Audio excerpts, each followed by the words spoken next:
ഈ പറയുന്ന 6 ദിക്റുകൾ ഇന്ന് രാത്രി ഉറങ്ങുന്നതിന് മുമ്പ് ഒറ്റ ഇരുപ്പിൽ നിങ്ങൾ ചൊല്ലി തീർത്താൽ നാളെ ഉണരുന്നതിന് മുമ്പ് ഉണർന്നെഴുന്നേൽക്കുമ്പോൾ നിങ്ങൾ സന്തോഷ വാർത്ത കേട്ടുകൊണ്ടായിരിക്കും എഴുന്നേൽക്കുക. സന്തോഷത്തിന്റെ റിസൾട്ട് നിങ്ങൾ കിട്ടുമെന്ന് മഹാരഥന്മാർ ഉറപ്പിച്ചു പറഞ്ഞ മുജറബായ അമലായി രേഖപ്പെടുത്തി വെച്ചിരിക്കുന്ന അത്ഭുത ഇൻഷാ അല്ലാഹ് നമ്മളത് പറയാം. ഒന്നാമത്തത് അസ്തഗ്ഫിറുല്ലാഹൽ അലീം എത്ര വട്ടം? 33 വട്ടം ചൊല്ലി.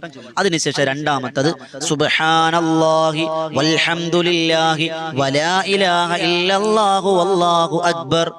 സുബ്ഹാനല്ലാഹി വൽഹംദുലില്ലാഹി വലാ ഇലാഹ ഇല്ലല്ലാഹു വല്ലാഹു അക്ബർ.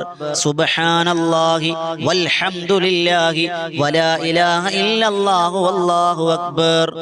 ഇത് നമ്മൾ ചിലപ്പോഴും ചൊല്ലുന്നത് സുബ്ഹാനല്ലാഹ് വേറെ, അൽഹംദുലില്ലാഹ് വേറെ, അല്ലാഹു അക്ബർ വേറെ, ലാ ഇലാഹ ഇല്ലല്ലാഹ് വേറെ, അങ്ങനെ പലതായിട്ടാണ് ചൊല്ലുന്നത്. അങ്ങനെയല്ല, ഒറ്റ ഇതായിട്ട് സുബ്ഹാനല്ലാഹി